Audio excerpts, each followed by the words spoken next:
Hi, everyone. I'm Vladimir Dutip. We are watching all the news happening in the United States and around the world. Check out these monitors behind me. Behind me, you are seeing feeds coming into the CBS News Broadcast Center here on West 57th Street from all of our stations and affiliates around the country. If it's happening out there, we're going to bring it to you live right here in Studio 55. Let's begin. Elon Musk claims the Trump administration is on the verge of dismantling a critical U.S. aid agency. What's at stake if USAID gets shut down for good? Plus, President Trump's trade war with allies triggered a tit-for-tat response from Canada and Mexico. What the retaliatory tariffs mean for American goods and businesses. And this morning, crews are diving into D.C.'s Potomac River as a salvage operation begins for wreckage from the deadly Midair crash. We're going to have the very latest on the investigation. This is CBS News 24/7.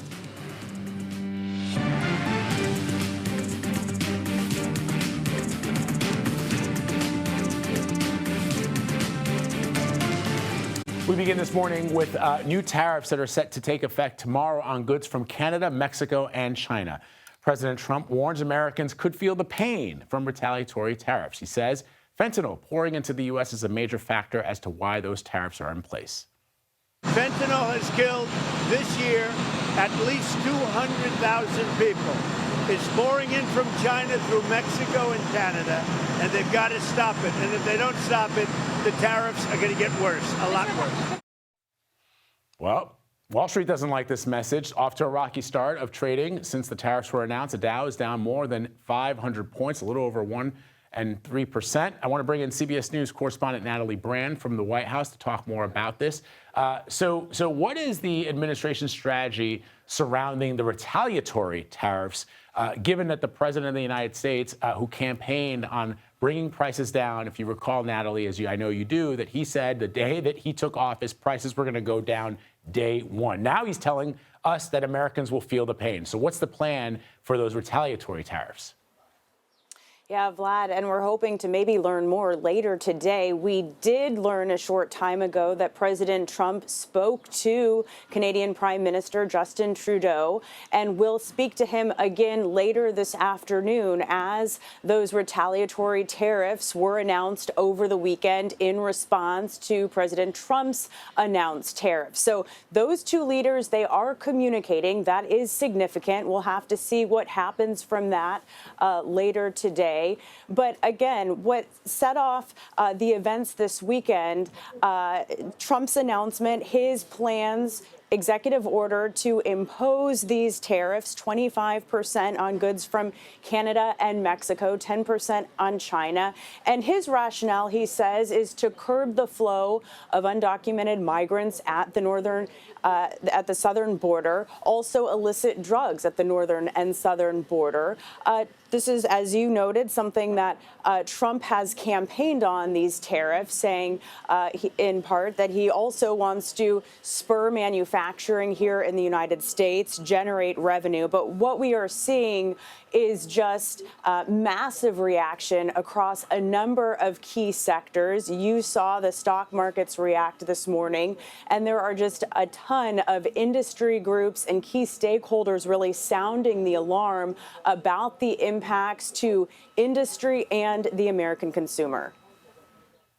All right. So, Natalie, the other question that I'm curious if the president has addressed is why he is putting in a 25% tariff on one of our closest allies. Canadians, as you know, have bled, and some have given the ultimate sacrifice in support of the United States and its goals going back to World War II and continuing on until the global war on terror in Afghanistan. Meanwhile, China, who the president suggests is an adversary of the United States, and most geopolitical strategists agree, is only being hit with a 10% tariff. Has he explained why?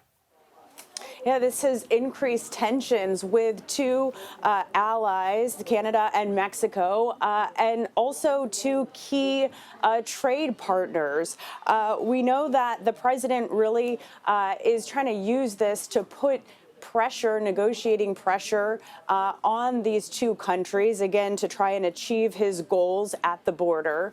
But, you know, the impacts of this are really remain to be seen, especially we'll have to wait and see how this plays out if negotiations are able to get anywhere before these tariffs are set to take place. But you mentioned Canada. Already the auto industry, the automakers and facilities in Canada reacting over the weekend and into the day. Home builders, a lot of soft lumber is imported from Canada and Mexico. That's used for drywall. So the Home Builders Association warning that this is going to drive up the price of housing even more. Farmers say they could be hit hardest by the retaliatory tariffs that Canada has announced on products, you know, ranging from dairy to fruits. Also restaurants saying, you know, prices will no doubt have to go up given all of the food that is imported from places such as Mexico. I want to read you a quote from Farmers for Free Trade. They put this out this weekend. They say placing tariffs on three largest export markets for American farmers and ranchers, particularly for an extended period of time, will have severe consequences. They go on to say that it will be a disadvantage. They're worried about losing market share to places like South America. So really the question on everyone's minds, will these tariffs take effect on Tuesday? For how long? And, you know, how will the impacts continue to ripple across this country and beyond?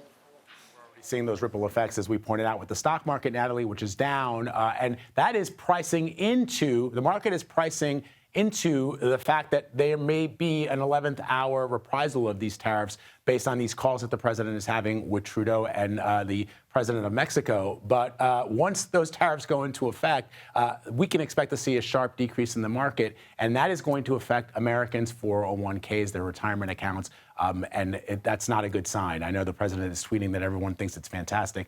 Market certainly doesn't think so. Natalie Brand for us at the White House this morning. Thank you very much, Natalie. Appreciate it. All right, let's talk about those staffers at the U.S. Agency for International Development, also known as USAID, who were told to stay home today. Two top security officials with the agency were placed on administrative leave over the weekend. Billionaire Trump advisor and Tesla CEO Elon Musk says the agency is on the verge of shutting down. Musk said he spoke with President Trump about the future of USAID and that the president agreed. CBS News White House reporter Olivia Rinaldi is live outside of USAID headquarters in Washington. Olivia, so describe the scene there this morning for us, if you will. Yeah, good morning, Vlad. It's relatively quiet here in downtown Washington outside the USAID building. This comes after late last night there was an email sent to staffers to not come in today and to wait further guidance. Now, this comes after a flurry of activity that happened over the weekend where staffers were unable to access their email accounts. And this happened after we were told that Elon Musk and some members of DOJ tried to access classified material at USAID. Katie Miller, spokesperson for USAID, said no classified material was accessed, and the White House denied that report. But still, this comes as Elon Musk has USAID in his sights. He tweeted over the weekend, or posted on X rather, that it is a corrupt organization and that it must die. We also know late last night when he was speaking on Spaces on his platform X, he said that he was given the president's blessing to get rid of this organization. He said he had asked Trump several times if he is okay with him getting rid of this as a part of his government accountability office that Elon Musk is running to really cut down what they're calling waste in the federal budget. And he said that Trump agreed with him. So we're here outside this morning. We're trying to catch some staffers if they're trying to go in and get their things. As we know, this was a very unprompted severing of their email account access and access to the building and told to stay home. So a lot of questions here surrounding that of exactly what is going on at this agency. So if USAID shuts down, Olivia, what programs will be in jeopardy and how much money was appropriated to these projects? I should note that former President George W. Bush had made significant inroads in fighting AIDS on the continent of Africa through organizations that were part of USAID. That's just one example. Absolutely, and those funds are appropriated by Congress. they're appropriated by Congress. It's about $40 billion, which seems like a lot of money, but it's about 1% of the U.S. federal budget. It's a drop in the bucket, really. And we know that a lot of that money is really soft power that the U.S. uses in humanitarian cases. Just a few examples of how that money is used in Ukraine, for example, which has been ravaged by this almost 3-year-long war with Russia. It's used to help people, give them assistance, provide school to children there. Also famine that's happening across the continent of Africa. That's something that USAID helps with. But also very important, the ceasefire in Gaza.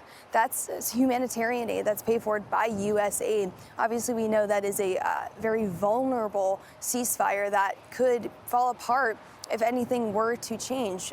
So think about some of those aid workers that are in Jerusalem. Think about the aid workers that are in Gaza that are having these conversations about whether or not they have funding to go forward with this ceasefire agreement and bring humanitarian aid into Gaza, that war-ravaged country. So a lot of questions about what this actually impacts. And we know just from our own reporting that people within USAID had said, well, or people within the federal government rather had said, well, those critical funding projects will still go on. But if no one is able to access their email or get into the building, it really raises questions about how they're able to go on. So we're still asking these questions. We're asking the White House to really clarify what is happening here, what Elon Musk plans to do, and how this is all really going to turn out and really impact U.S. power on a global scale. All right, Olivia Rinaldi reporting for us this morning outside the offices of USAID in Washington. We appreciate it, Olivia. Thank you. Major step in the investigation into last week's deadly midair collision between an Army helicopter and a commercial flight in Washington, D.C. Salvage operations are underway this morning to remove the plane's fuselage from the Potomac River. Search crews hope that will allow them access areas they haven't been able to reach and bring some closure to the victims' families. Let's bring in senior transportation correspondent Chris Van Cleve to update us on the latest. So, Chris, what can you tell us this morning about what those operations crews are doing at this very moment in the Potomac? Well, Vlad, it appears the plane is in at least 3 pieces. The focus is on recovering the airliner first. First step here, they think, will be to recover one of the engines that's resting on basically the midsection of the airplane that's weighting that down. They want to get the engine off of there. That then may free up a section of fuselage to be searched and for any remains to be recovered before it too is lifted out of the river and onto a barge. Finally, there's a wing in that area that they look to recover as well. So that's the first phase of the recovery effort. That's what should be going on today. From there, they can then move to the other large pieces of the airplane. That would be the front section, the cockpit, and then the tail section appears to be severed from the midsection of the airplane. And Chris, I noticed that, or I note that in your reporting earlier that we saw some video of the victims' families making their way to the crash site. Can you explain a little bit more in detail about what that was about and what they saw and who they communicated with? Sure. They received just a massive police escort out onto one of the runways here at Washington's Reagan National Airport. Several busloads of people.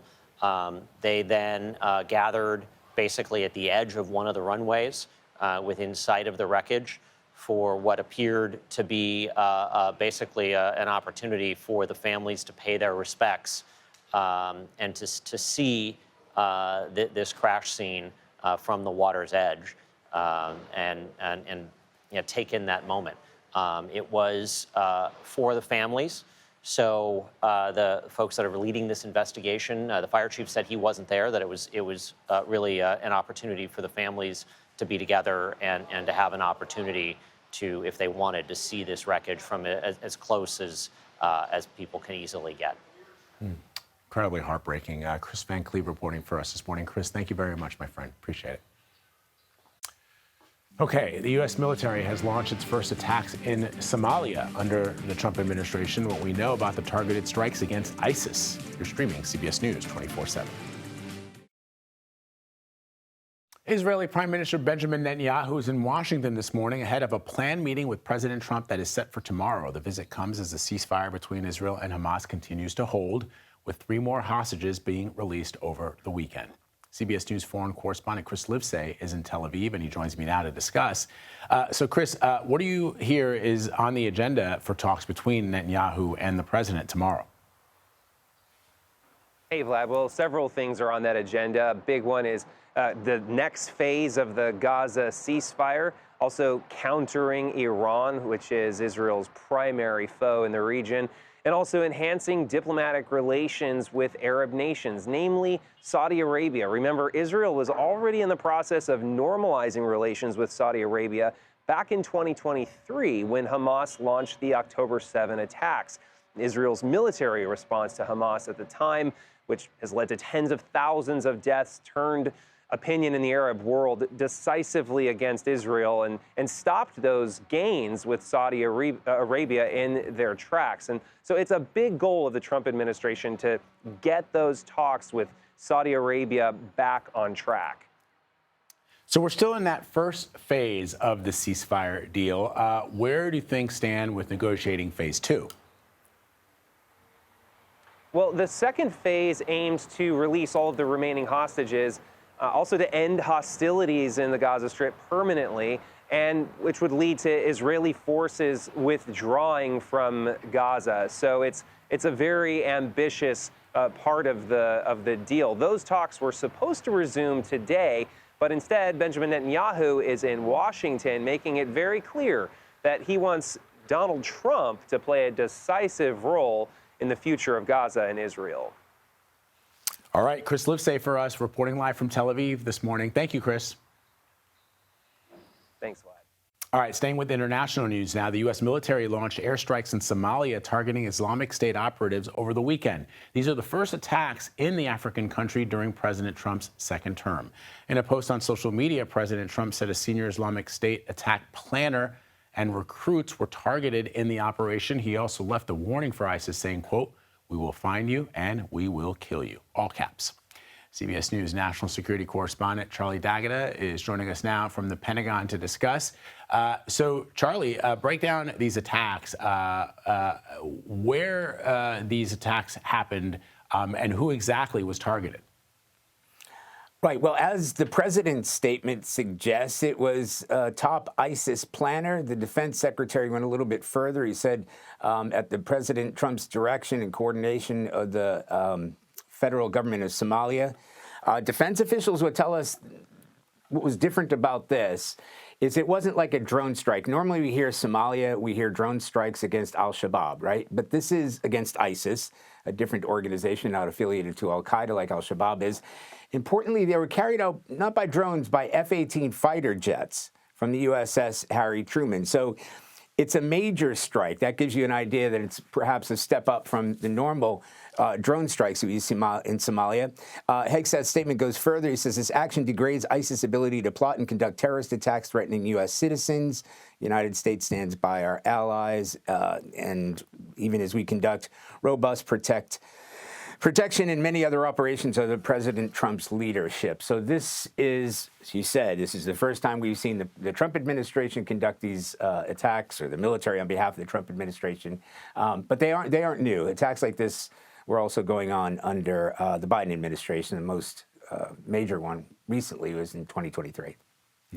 All right, let's talk about what President Trump is signaling to the world by launching these attacks during his first 100 days in office, and specifically on the continent, because it's not something that what's happening in Africa and specifically in Somalia is not something that's on most Americans' radars at the moment.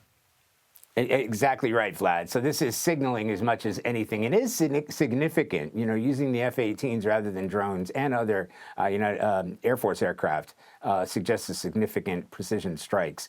And it's also the messaging. So it's messaging outside and inside the United States coming from the Trump administration. He mentioned that they were killed in the caves they lived in. As you said, anybody who's going to attack or planning to attack Americans, we will find you and we will kill you. Again, he criticized the Biden administration for not taking target at these specific individuals. But we have had attacks similar to this We just haven't got the announcements from the White House. Usually it comes from DOD or CENTCOM. So read into that what you will. Is this announcement coming out of the Trump administration because it is a significant attack, or is it a message to ISIS in Africa or anywhere else throughout the Middle East, anybody who would threaten Americans, and a message to the folks in the United States that this administration will get tough on enemies of the United States and terrorists? Fascinating. All right, Charlie Daggett for us at the Pentagon. Charlie, thank you. Thank you. Secretary of State Marco Rubio has wrapped up his visit to Panama, where he toured the famous canal that handles up to 40% of the world's cargo traffic. He is urging the country's president to reduce Chinese influence over the canal, or, quote, something very powerful will happen.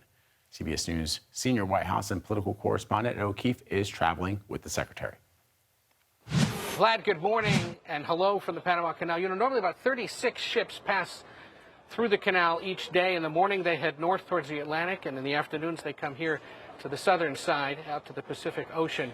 The trip by Secretary of State Rubio comes as President Trump has raised concerns in recent weeks that China's influence over this canal has grown to be too strong, and he has suggested that the United States might need to consider retaking control. On Sunday, Rubio reiterated that warning to the Panamanian government that insists that it has full control of the canal. Billions of dollars in goods pass through this canal every year, everything from clothing to cars. And the 51-mile span, of course, built by the United States, completed in 1913, handed over to the Panamanians in 1999, and they've had full control ever since. But what worries American officials is the fact that one port here on the southern side of the canal is controlled by a Hong Kong-based company, and that a Chinese construction firm is building a new bridge across the canal. The concern American officials have raised is that if at any time the Chinese Communist Party, facing threats from the United States or someone here in the Western Hemisphere, said slow or stop canal traffic, the port and the construction company might have to take steps to oblige to those orders. So the Americans coming back here to reassert influence over the hemisphere. Notably, this is Secretary of State Rubio's first overseas mission as America's top diplomat. He chose to come to the Western Hemisphere, specifically Central America and the Caribbean, to reiterate that the United States is trying to be a partner and perhaps has been a neighbor that has neglected this region amid all the other crises in the world. He's going next to Costa Rica, El Salvador, Guatemala, and the Dominican Republic, all countries that have worked with the U.S. on taking back undocumented immigrants through what are called repatriation flights, and that is expected to be much of the focus of Rubio's trip the rest of the week. CBS News has reported, for example, that there's a possible third-party agreement to be signed with El Salvador, where gang members who've been caught in the United States who are immigrants and those seeking asylum might potentially be sent to El Salvador. The asylum seekers could apply for asylum from El Salvador. The gang members may end up in some of that country's notorious prisons. We'll wait and see whether Rubio signs off on that. Notable that the Secretary of State, instead of going to Europe or Asia or visiting other close allies, started his journeys here in Latin America. Vlad? All right, Ed O'Keefe for us. Thank you, Ed. Still ahead, we're learning new details about the fatal plane crash in Philadelphia. More on that next. You're streaming CBS News 24/7.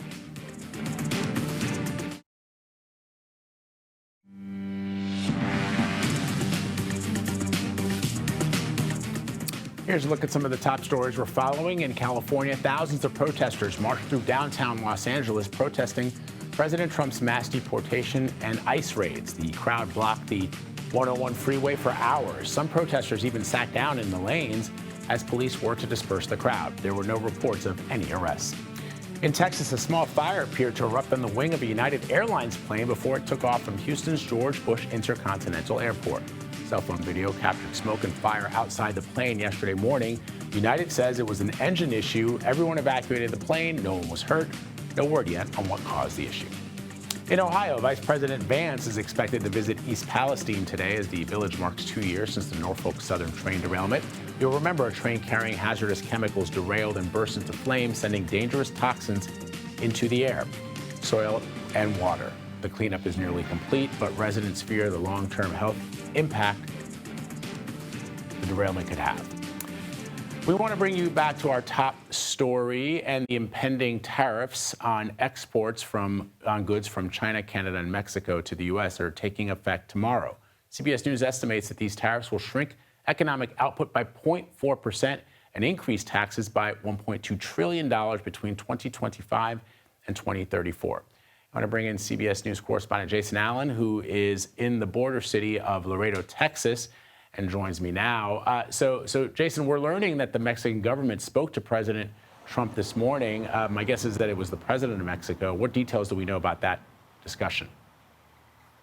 That's right, Vlad. And we have some breaking news on that front from Mexico, with President Claudia Sheinbaum posting this morning the big headline out of this, that tariffs, according to Mexico, have now been paused for up to a month. This is after Mexico and the United States had some ongoing conversations about these tariffs that were set to go into effect here in just about 15 hours. Now, we're at the World Trade Bridge. This is huge news because this is one of the biggest ports from Mexico into the United States. 40% of all traffic coming and bringing goods here comes through these ports. And you can see from just over here just how busy this morning that this is. This is the entrance with trucks that are coming in from Mexico to the United States. I was talking to Border Protection this morning. They felt like this entrance had been noticeably busier over the past 2 weeks. I talked to another trucking expert from here in Texas who really kind of confirmed that, feeling like a lot of companies were doing as much as they could to fill up warehouses here before these tariffs went into effect, trying to beat that 25% tariff. And there was a lot of uncertainty about exactly what the impact would be, how soon it would be felt. The thinking was it would originally first be felt in produce, the prices you pay at the supermarket. From there, it would expand on to auto parts, appliance parts, and a lot of questions about how much companies would be willing to absorb versus what they would pass on to the consumer.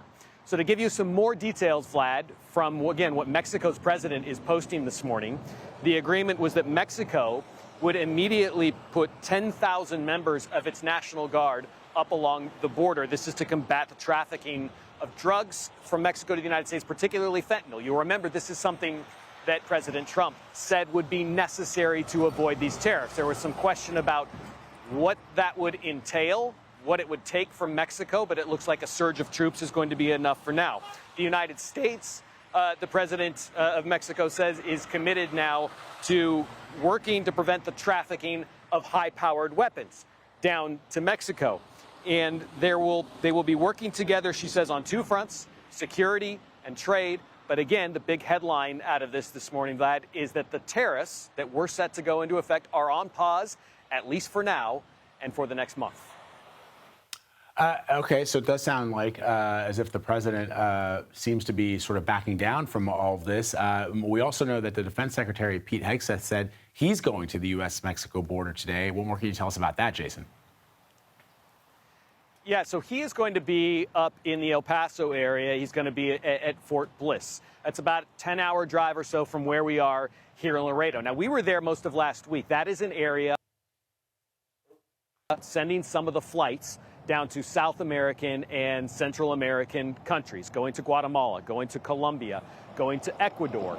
These are people on these flights, usually 75 to 80 people. They're going on military flights. That is something different, really unprecedented from my discussions with previous acting directors of ICE. But this is something that they have told me is necessary, really, if the president does want to be able to have this mass deportation. It really enables him to bring in more resources besides just what ICE has, bring in those military resources and send people as much as he can. Now, the people on these flights, Vlad, these are not people that are the arrests that are coming that we've seen in some of these ICE operations in the middle of the country. Rather, these are people who have crossed over the border. The United States said they've crossed illegally, men, women, family units, held for varying amounts of time, and then flown back now to their home countries. So we understand the secretary is going to be there today, probably talk a little bit more about those operations and his support for those operations in that bigger idea of achieving the president's goal of deportation and addressing the immigration issue. All right, Jason Allen for us in Laredo, Texas. Jason, thank you, my friend. Appreciate it. Okay, lawmakers on Capitol Hill have their hands full yet again this week with the president's cabinet nominees. Tonight, they will vote on his pick for attorney general before another hearing tomorrow on his nominee to lead HHS. They also have just over a month to come up with a budget or risk a government shutdown in the first 2 months, obviously, of the president's second term. So let's bring in CBS News congressional correspondent Nicole Killian. So, Nicole, what are you hearing ahead of tonight's vote on Pam Bondi, who's the president's pick for attorney general? Yeah, well, just to be clear, we expect that vote could happen as soon as today. We also know that the Senate is also planning to vote out the confirmation for the Energy Secretary nominee, Chris Wright. And there are a number of others they're trying to get through this week. So we will see how the timing all plays out with that. But certainly in terms of Pam Bondi, even though she had a pretty tough and at times tense confirmation hearing last month, at the same time, many Democrats acknowledge that they do believe she is qualified. Of course, by and large, many Senate Republicans support her nomination, so it is expected that she would likely be confirmed. Again, we'll just kind of have to see what those margins are, certainly in light of some of the other issues surrounding the Trump administration that are of concern to some members of Congress, particularly Democrats. Some of them have been kind of, holding back their votes or, voting down some of these nominees because of their concerns with respect to, other issues, whether that's how federal employees are being impacted, whether or not, when we saw that funding freeze last week. So whether or not we see kind of that dynamic at play with some of these confirmation votes remains to be seen. But still, we expect Bondi to get through relatively easily. All right, let's talk about the pick for HHS Secretary, which is, of course, RFK Jr. What are we expecting this week? Anything to what we saw last week during his initial confirmation hearings? Well, obviously, we're expecting the Senate Finance Committee to hold a vote as soon as tomorrow with respect to his nomination. Really, the member to watch in that committee is Louisiana Senator Bill Cassidy, a Republican and a physician who had some pretty difficult exchanges with RFK Jr. over his vaccine hesitancy and skepticism. He was really trying to kind of push him to say yes or no in terms of whether or not he believes that there is some type of link between vaccines and autism. And the nominee really wouldn't go there. He kept kind of referring to studies. And, that was kind of a point of contention with a lot of senators who felt like the science is already settled around this, that there is not necessarily any kind of proven link between the two, between vaccine and autism, and they've believed that RFK Jr. should have been more definitive in his responses, not only on that issue, but others as well. So obviously, RFK Jr. is going to need every vote possible, particularly among Republicans. So if for some reason Bill Cassidy were to flip or to not support Kennedy's nomination, that could be a sign that it's in trouble. All right, Nicole Killian for us on the Hill. Thank you, Nicole. You bet. City of Philadelphia is mourning the loss of 7 people who were involved in a deadly plane crash that struck a busy intersection on Friday night. CBS News Philadelphia's Ross DeMattei has the very latest on the investigation. Good morning. I'm Ross DeMattei from CBS News in Philadelphia, and we are back at the site of a deadly plane crash, a medical transport jet that crashed right into a residential neighborhood in Northeast Philadelphia on Friday evening, killing all 6 people on board that plane, as well as 1 person on the ground, and injuring at least 22 other people who were on the ground. And if you take a look behind me, you can actually still see some of the debris from that crash here at the crash site, as well as the giant crater left behind from the plane's impact. Now, over the weekend, federal investigators were continuing to canvass this massive debris field that spans about 4 to 5 city blocks, and they found the plane's cockpit recorder buried 8 feet inside of the crater where the plane crashed. That black box could be the key to revealing what exactly went wrong on board and caused the Learjet to nosedive less than a minute after takeoff. They also found the plane's enhanced ground proximity warning system, which could contain additional flight data. We're expecting the NTSB to release its preliminary report on this crash in about 30 days' time. In Northeast Philadelphia, I'm Ross DeMattei for CBS News. All right, I want to bring in CBS News Philadelphia anchor Janelle Burrell and CBS News Philadelphia meteorologist Grant Gilmore. So both of you guys, thanks for joining us. We're on the air for several hours in the aftermath of the crash. Janelle, I'm told that you were not even working on that day, but then you came in and rushed to the scene to help report this out. Yeah, Vlad, good to see you, unfortunately, under these circumstances. But that's right. I'd worked that morning. I'm the morning anchor and came back in after getting calls about the plane crash. And so Grant, myself, and our evening anchor, Yuki Washington, we were on the air walking viewers through exactly what was happening as we knew it at the time. But really, first, we heard that plane went down just after 6 o'clock, as Ross was reporting, but we did not know many details initially. Eventually, we found out it was a Medicaid flight. and that little girl, her mother, the 2 doctors, and the 2 pilots were on board. And then the aftermath, that huge mushroom cloud that you saw in a lot of that surveillance video. And we just did not know how far the damage had spread. And only later would we find out, as we were gathering more information from our reporters in the field, the fact that a number of homes had been badly damaged, and there were cars that were burned out, including one that had a man who was in the car, and he died from his injuries as a result of that plane crash. But just heartbreaking to hear. Right. And, you know, when this was happening, Janelle, when we were on the air, we didn't have all that information. All we knew that 1, a plane had crashed, and 2, it had sent just horror through a whole community in Northeast Philadelphia. So, you know, as we are trying to get information for people at home and people in the community, we just weren't able to provide that information with it. We had a little bit of details anywhere we could, but, you know, the human condition is to understand what is happening.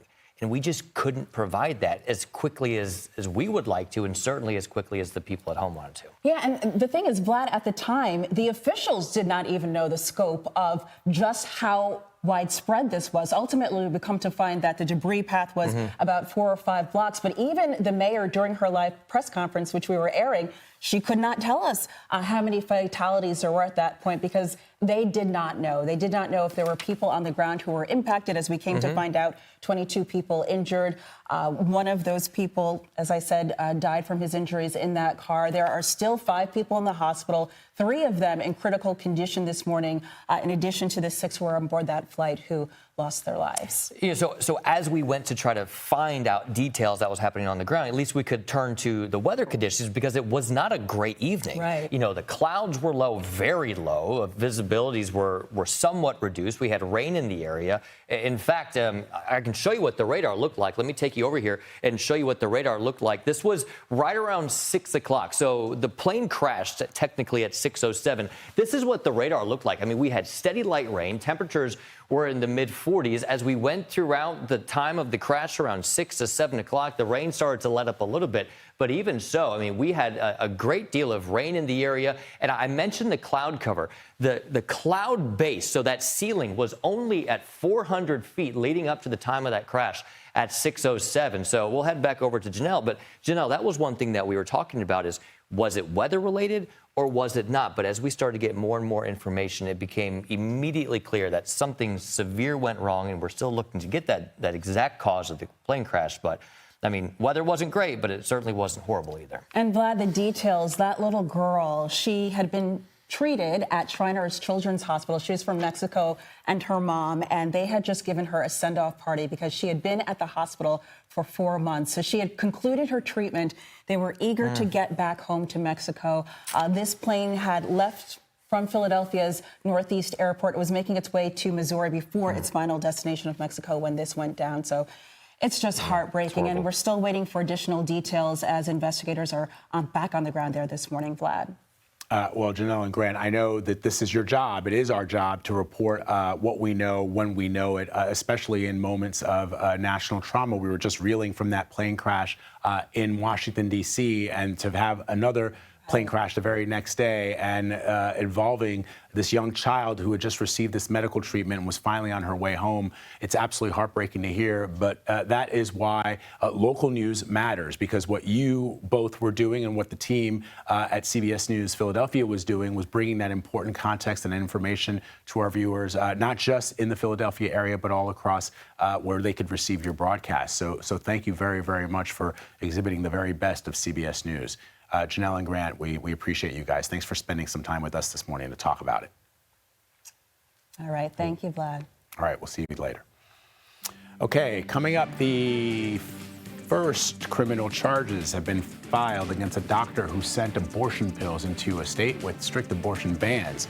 We'll take a closer look at this precedent-setting case next. You're streaming CBS News 24/7. A Louisiana grand jury has issued an arrest warrant for a New York doctor. It says prescribed abortion pills for a pregnant minor in its state. The doctor's company and the girl's mother are also facing charges. This is the first of its kind legal action taken since the state banned the use of those drugs and since the Supreme Court overturned Roe versus Wade. Let's bring in criminal defense attorney Joseph Tully to talk more about this. So, Joseph, what exactly are the doctor, her company, and the mother being charged with, and how are they responding? Sure. They're charged with criminal abortion by means of inducing drugs, and it's a felony, and it carries up to 1 to 5 years in jail and a $5,000 fine. So it is fairly substantial charges here. And how's the state responding? Well, New York State has a shield law which protects physicians. It was drafted and passed and with this in mind. So they knew New York would have less strict laws, and they wanted to protect the physicians. The governor has come out in absolute support of the doctor, as well as the state attorney general, Letitia James. So New York is basically drawing a line in the sand and saying we're going to defend the physician. And so, what could potentially happen next, and what, if any, will this have as sort of a precedent that other states who are in similar situations, in other words, who have similar laws like New York, what could they be seeing down the line? Sure. So, as you noted, this is a case of first impression. It's really since Roe v. Wade was overturned in 2022 with the Dobbs case, this is all kind of set up. The Supreme Court gave states more autonomy in deciding. So then the question happens, what happens when two states' laws conflict? And that's what we have here. And whenever you have states that are fighting with each other, basically, the Supreme Court is to step in, and there's different analyses that they do in that. But basically, the Supreme Court is either going to have to weigh one state versus the other. You know, New York is right, Louisiana is right, which I don't think they're going to do. I think they're going to have to revisit their Dobbs decision, create new federal law under the Constitution, and then use that as justification to support either New York or Louisiana, and then that will become the precedent. Fascinating. All right, Joseph Tully for us this morning. Thank you very much. Thank you for having me. All right, folks, we got a lot more news ahead. Stay with us. You're streaming CBS News 24/7. The Super Bowl is this Sunday in New Orleans, a little more than a month after the truck ramming attack, which happened in the city of New Orleans. Moments ago, Homeland Security Secretary Kristi Noem joined Louisiana's governor to give an update on security measures. Let's listen. The Super Bowl is the biggest Homeland Security event that we do every single year. And this will be the 11th time that New Orleans has hosted that event. And we plan for it to be an exciting event, one that will be safe, that we will have the best team win, but also that people come here, have a memorable experience, that they'll be able to go home and be able to appreciate the fact that this city not only welcomes people and takes care of them on their worst days, but also allows them to come back and to be safe. What I'm going to ask is everybody respect your law enforcement officers, that you respect public safety. We are a nation of laws, and there's consequences for breaking those laws. So as we go forward and we plan big events like this, we are going to make sure that we have safe events and that we're partnering together with federal agencies, with state agencies, and with local agencies. So that is one of the things that I plan to do, is put forward a blueprint for how we communicate to each other. We've seen failures across the country of agencies not talking well. Okay, let's bring in CBS News Philadelphia meteorologist Grant Gilmore with a look at the national forecast. Hi, Grant. Hey, Vlad, keeping a close eye on conditions over the West Coast, really Northern California into the Pacific Northwest, where we've got rain, we've got snow, and we've got another atmospheric river. This one coming just south of Hawaii, the Pineapple Express, tapping into some of that deep Pacific moisture, and it's going to continue to just translate a bunch of moisture. We're talking heavy rain, heavy snow. Some places could pick up close to 2 feet of snow in the higher elevations. That will persist as we go into the middle of the week. Meanwhile, we're watching a clipper system moving through the Great Lakes states. That moves into the Northeast. Also, look at some of these high temperatures today. Dallas, 83 degrees, record warmth across the South today, and that continues in tomorrow as that Pacific Northwest moisture begins to move a little farther inland. Vlad, back to you. All right, Grant. Thank you, my friend. See you tomorrow. Does it for me, folks, but stay right where you are. After the break, Elizabeth Cook is live from San Francisco with all the news breaking from coast to coast. This is CBS News 24/7.